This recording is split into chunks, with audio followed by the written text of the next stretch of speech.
13% જળ સ્ટોક થયો અને ડેમમાં 4300 ક્યુસેક પાણીની આવક નોંધાઈ છે। ડેમમાં ભયજનક કુલ 622 ફૂટ જળ સપાટી હોય છે, ત્યારે હાલ ડેમની સપાટી 614.03 ફૂટ પર છે। ધરોઈ ડેમમાંથી મહેસાણા, પાટણ અને બનાસકાંઠામાં પાણી આપવામાં આવતું હોય છે।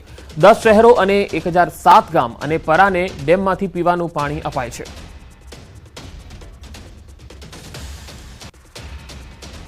उत्तर गुजरातनी जीवादोरी समान धरोई डेम में हाल में पानी जो जत्थो होय छे ते 70% करता વધુ ઉપલબ્ધ થયું છે। એટલે કે એક ઉત્તર ગુજરાત માટે સારા સમાચાર કહી શકાય છે કે ઉત્તર ગુજરાતના જે લોકો હોય છે તેમને પીવાની જે પાણીની સમસ્યા હોય છે તે આગામી દિવસોમાં 1 વર્ષ સુધી નહીં જોવા મળે।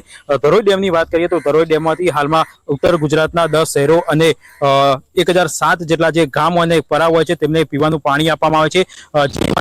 કરીએ તો 9 જેટલા શહેરો અને 538 જેટલા જે ગામ અને પરા હોય છે તેઓ રેગ્યુલર રીતે જે ધરોઈ ડેમનું જે પાણી હોય છે તે પીવા માટે યુઝ કરે છે। ત્યારે હાલમાં જે 70% કરતા વધુ જે પાણીનો જથ્થો ઉપલબ્ધ થયો છે તેના કારણે આગામી 1 વર્ષ સુધી જે પીવાની પાણીની જે સમસ્યા હોય છે આગામી દિવસોમાં નહીં જોવા મળે। ત્યારે આગામી દિવસોમાં આ જે ડેમ વધુ ભરાય તો સિંચાઈ માટે પણ પાણી આપવામાં આવી શકે છે, પરંતુ આગામી દિવસોમાં કઈ રીતે પાણીની આવક રહી છે તે પ્રમાણે સિંચાઈની પાણી આપવું કે નહીં આપવું તે આગામી દિવસોમાં નક્કી થશે। પરંતુ હાલમાં જે 70% કરતા વધુ પાણીનો જથ્થો ઉપલબ્ધ થતા હાલમાં ચોક્કસથી જે પીવાની પાણીની સમસ્યા હોય છે તે આગામી 1 વર્ષ સુધી નહીં જોવા મળે તેવું હાલમાં માહિતી મળી રહી છે। કેતન પટેલ, ન્યૂઝ 18 ગુજરાતી, ધરોઈ, મહેસાણા। અમરેલી જિલ્લામાં વધુ એક જળાશય 100% ભરાઈ જતા ઓવરફ્લો થયો। ખાંભાના મોટા બારમણ નજીક આવેલ રાયડી ડેમ ઓવરફ્લો થયો। તંત્ર દ્વારા એક દરવાજો ખોલાયો છે। નીચાણવાળા નદી કાંઠાના ગામના લોકોને એલર્ટ કરવામાં આવ્યા છે। ખાંભા, રાજુલા, જાફરાબાદ 3 તાલુકાના 5 ગામને સાવચેત રહેવાની સૂચના મળી છે। મોટા બારમણ, નાના બારમણ અને ચોતરા, મીઠાપુર સહિતના ગામોને સાવચેત કરાયા છે। ગ્રામ્ય વિસ્તારની નદીઓમાં નવા નીરની આવક થઈ છે।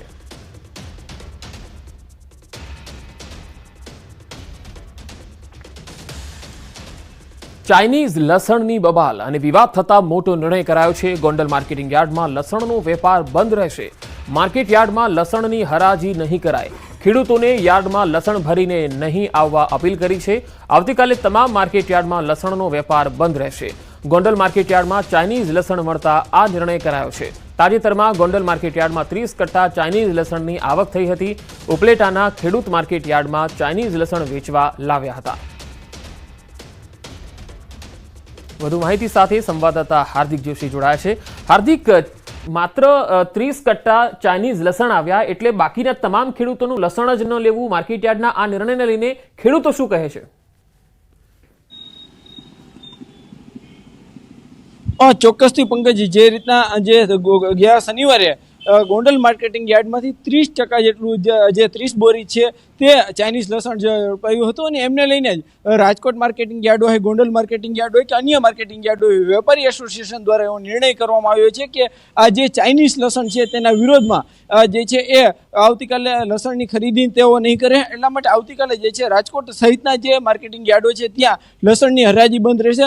રાજકોટ માર્કેટિંગ યાર્ડની જો વાત કરવામાં આવે તો દરરોજના જે છે એ 25 થી 30 હજાર કટ્ટા જે છે લસણ આવતું હોય છે। આ ઉપરાંત ગોંડલનું જે માર્કેટિંગ યાર્ડ છે ત્યાં 35 થી 40 હજાર કટ્ટા માર્કેટિંગ આવતું હોય છે। ખાસ કરીને જે રીતના રાજકોટ જિલ્લાના અનેક ગ્રામ્ય વિસ્તારના લોકો છે તે રાજકોટ તેમજ ગોંડલ માર્કેટિંગ યાર્ડમાં જે છે એ લસણ લઈને જતા હોય છે, પરંતુ જે રીતના આ વખતે ચાઇનીઝ લસણ છે તે વેચાઈ રહ્યું છે, આ વેચાતું હોવાનું સામે આવી રહ્યું છે। ત્યારે હવે આવતીકાલથી જે કહી શકાય કે આવતીકાલે વેપારી આગેવાનો દ્વારા, વેપારી એસોસિએશન દ્વારા એવો નિર્ણય કરવામાં આવ્યો છે કે જે છે ચાઇનીઝ લસણના વિરોધમાં તેઓ હરાજી નહીં કરે, તેઓ લસણની ખરીદી નહીં કરે। એટલે કે આવતીકાલે જે છે ખેડૂતોને પણ તેઓએ અપીલ કરી છે કે આવતીકાલે લસણ છે તે માર્કેટિંગ યાર્ડ ખાતે લઈને ન આવવું। ચાઇનીઝ લસણના વિરોધમાં જે છે રાજકોટ સહિતના માર્કેટિંગ યાર્ડો છે તે આવતીકાલે લસણની ખરીદી નહીં થાય। જી પંકજ। જી હાર્દિક, આભાર માહિતી આપવા માટે।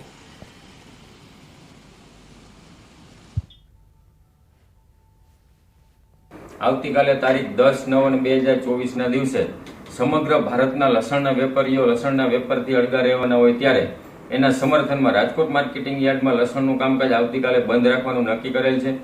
એના વિરોધમાં સૌરાષ્ટ્રના તમામ માર્કેટિંગ યાર્ડો બંધ રહે એવી વેપારી એસોસિએશન દ્વારા અમે જાણ કરીએ છીએ। કચ્છના લખપતથી મહત્વપૂર્ણ ખબર આવી રહી છે. ભેદી બીમારી અહીંયા વધુ વકરી રહી છે. વધુ 2 લોકોના મોત નીપજ્યા. એક મહિલા અને એક કિશોરીનું મૃત્યુ થયું છે. અત્યાર સુધીમાં 14 લોકોના મૃત્યુ થયા છે. લોકોના ટપોટપ મોતથી આરોગ્ય વિભાગ દોડતું થયું છે. રાજ્ય સરકારે આરોગ્ય વિભાગની ટીમો કચ્છ મોકલી આપી છે. આરોગ્ય વિભાગે ડોર ટુ ડોર સર્વેલન્સની કામગીરી હાથ ધરી છે.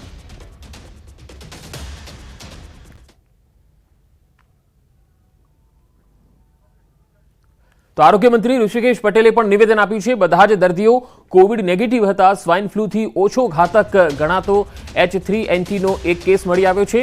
જ્યારે મેલેરિયા, ચિકનગુનિયા, ડેન્ગ્યુથી મોત હોઈ શકે છે. રિપોર્ટ આવ્યા બાદ જ ચોક્કસ કારણ જાણવા મળશે. આરોગ્યની ટીમ સતત કામગીરી કરી રહી છે.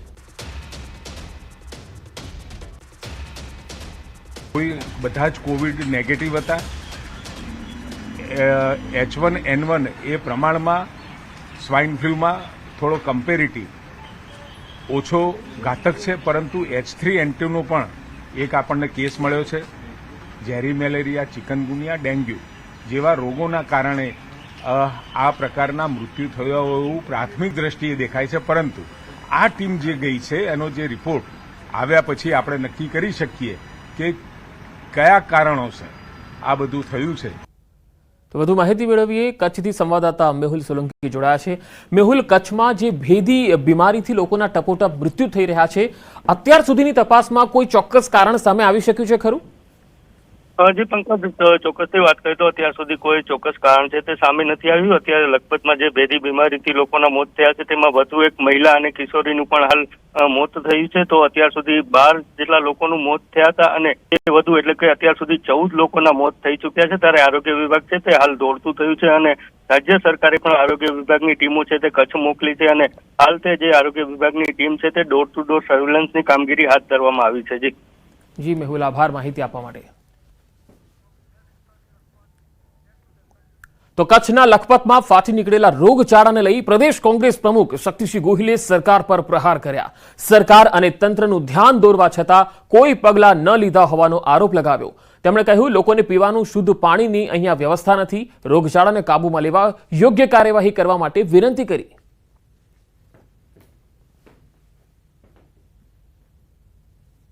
મને દુઃખ એ વાતનું છે કે ધ્યાન દોરવા છતાં, સ્થાનિક લોકોએ પણ વારંવાર કહેવા છતાં સરકારી તંત્રના પેટનું પાણી નથી હલતું. એક પણ જવાબદાર ઉચ્ચ અધિકારીએ હજી સુધી લખપત તાલુકાના ગામોની મુલાકાત નથી લીધી. ટીમો મોકલવી જોઈએ, બહારથી નિષ્ણાત ડોક્ટરોને મોકલવા જોઈએ, લેબોરેટરી ટેસ્ટ થવા જોઈએ અને માણસના મૃત્યુને અટકાવવા જોઈએ.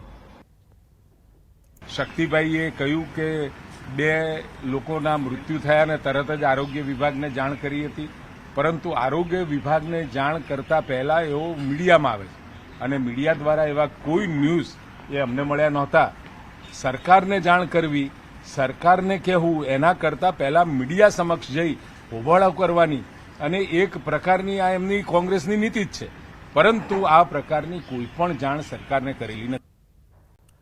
બનાસકાંઠાના પાલનપુરમાં કારમાં ભીષણ આગ લાગી ગઈ. કોલેજ બહાર કારમાં આગ ભભૂકી ઉઠી. કોલેજ બહાર પાર્ક કરેલી કારમાં અચાનક આગ લાગી ગઈ હતી અને અફરાતફરી મચી ગઈ હતી. તસવીરો પણ આવી રહી છે, તે આપણે બતાવીએ. આ તસવીરો જુઓ. કારમાં લાગેલી ભયાનક આગને પગલે કાર બળીને ખાખ થઈ ગઈ. સદનસીબે મોટી જાનહાનિ ટળી હતી. પાલનપુરથી આ તસવીર આવી રહી છે, જ્યાં કોલેજના બહાર પાર્કિંગમાં એક કાર પાર્ક કરેલી હતી, તેમાં અચાનક આગ લાગી ગઈ. જો કે આગ લાગવાનું ચોક્કસ કારણ સામે નથી આવી શક્યું. વધુ માહિતી સાથે સંવાદદાતા કિશોર તુવર જોડાયા છે. કિશોર, આ આગ કયા કારણોસર લાગી છે કારમાં? ચોક્કસથી પંકજ, હજી સુધી આ કયા કારણસર આગ લાગી હતી આ કારમાં એ સામે નથી આવ્યું. પરંતુ પાલનપુરની જે GD મોદી કોલેજ છે તેની બહારથી આ કાર નીકળી રહી હતી અને અચાનક કારમાંથી ધુવાડાઓ નીકળ્યા હતા અને તે બાદ કારમાં આગ લાગી ગઈ હતી અને આગ લાગતા અફરાતફરીનો માહોલ મચી ગયો હતો અને આજુબાજુના લોકો પણ ટોળું સ્થળ પર આવી ગયું હતું અને કારમાં લાગેલી ભયાનક આગને પગલે કાર અત્યારે તો બળીને રાખ થઈ ગઈ છે. પણ મહત્વની વાત તો એ છે કે કારમાં જે ડ્રાઈવર બેસેલા હતા તે કારમાં જ્યારે ધુમાડાઓ નીકળવા માંડ્યા ત્યારે કારમાંથી બહાર નીકળી ગયા હતા અને તે બાદ કારમાં આગ લાગી હતી. સદનસીબે ડ્રાઈવરનો જી કિશોર, આભાર માહિતી આપવા માટે.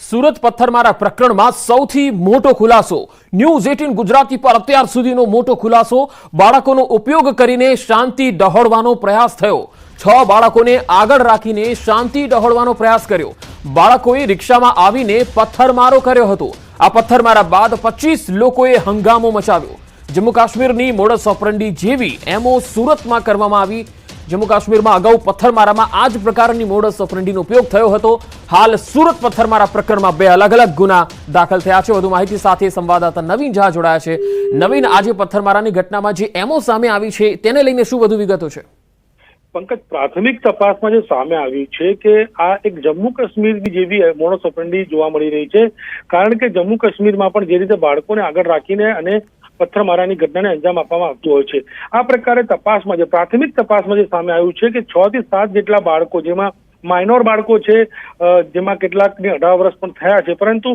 કહી શકાય કે બાળકોને આગળ રાખીને અને પથ્થરમારો કરવામાં આવ્યો છે જેમાં આ લોકો રિક્ષામાં આવ્યા હોવાની માહિતી પણ સામે આવી છે અને ત્યારબાદ તેમની પાછળથી 25 થી 30 લોકો જે આવ્યા અને ત્યારબાદ જે છે તે હંગામો મચાવ્યો તોડફોડ અને પથ્થરમારો કર્યો છે આ પ્રકારની ઘટના જે છે સામે આવી છે આ મામલે સુરત પોલીસે 2 ગુના દાખલ કર્યા છે એક તો જે પથ્થરમારાની ઘટના છે અને બીજું કે જે ત્યારબાદ જે હંગામો કરવામાં આવ્યો છે જે બવાલ કરવામાં આવી છે એ મામલે પણ એફઆઈઆર થઈ છે એટલે કુલ 2 એફઆઈઆર દાખલ કરવામાં આવી છે ને 25 થી વધુ જે લોકોની અટકાયત છે અને આ બાળકોને પણ જે છે અત્યારે ડિટેન કરવામાં આવ્યા છે અને તમામની પૂછપરછ ચાલુ છે કે આ ઘટના પાછળ કોનો હાથ છે અને કોના કહેવાથી આ પ્રકારની ઘટનાને જે છે અંજામ આપવામાં આવ્યું છે પંકજ જી નવીન આભાર માહિતી આપવા માટે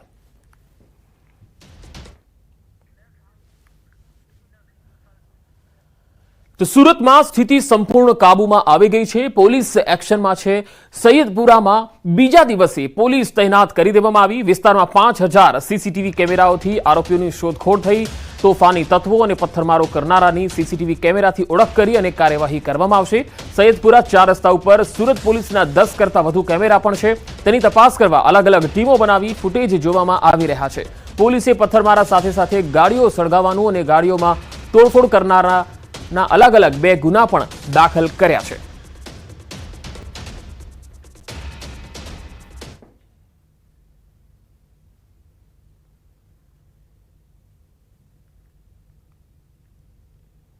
સુરતની રામપુરાની ઘટનામાં ગઈકાલે પથ્થરબાજોને પકડી પાડવાનું જે પ્રકારે હર્ષ સંઘવીએ નિવેદન કર્યું હતું ત્યારબાદ પોલીસ સમગ્ર વિસ્તારમાં 12 કલાક બાદ પેટ્રોલિંગ કરી રહી છે ત્યારે દ્રશ્ય જોઈ શકાય છે કે રામપુરા 4 રસ્તા છે અને આ વિસ્તારમાં જે અગાસી પરથી લોકો પથ્થરમારો કરતા હતા અને જે અગાસી પર પથ્થરો પડ્યા હોય તેને શોધવા માટે સુરત પોલીસ હવે ડ્રોનની મદદ લઈ રહી છે દ્રશ્ય સીધા જોઈ શકાય છે કે કેવી રીતે ડ્રોન ઉડાડવામાં આવી રહ્યું છે અને જે ડ્રોન છે એ ડ્રોન દ્વારા અલગ અલગ અગાસીઓ પર ચેક કરવામાં આવી રહ્યું છે કે અસામાજિક તત્વો ક્યાં આગળ ઊભા હતા અને કેવી રીતે પથ્થરમારો કરતા હતા જોકે લોકોને પકડી પાડવામાં આવ્યા છે પણ હજુ પણ કેટલાક અસામાજિક તત્વો પોલીસ પકડતી દૂર છે ત્યારે તેમને પકડવા માટે સુરત પોલીસ દ્વારા ડ્રોન ઉડાડી તમામ અગાસીઓ ચેક કરવામાં આવે છે અને જે અગાસી ઉપર પથ્થરો અથવા કે દંડા અથવા તો કોઈપણ જાતનો જે અસામાજિક તત્વો આપણે એ પ્રકારની કોઈ વસ્તુ મળી આવે તો તે જગ્યા પર સર્ચ ઓપરેશન શરૂ કરવામાં આવશે એટલે કે 33 લોકોની ધરપકડ કરવામાં આવી છે અને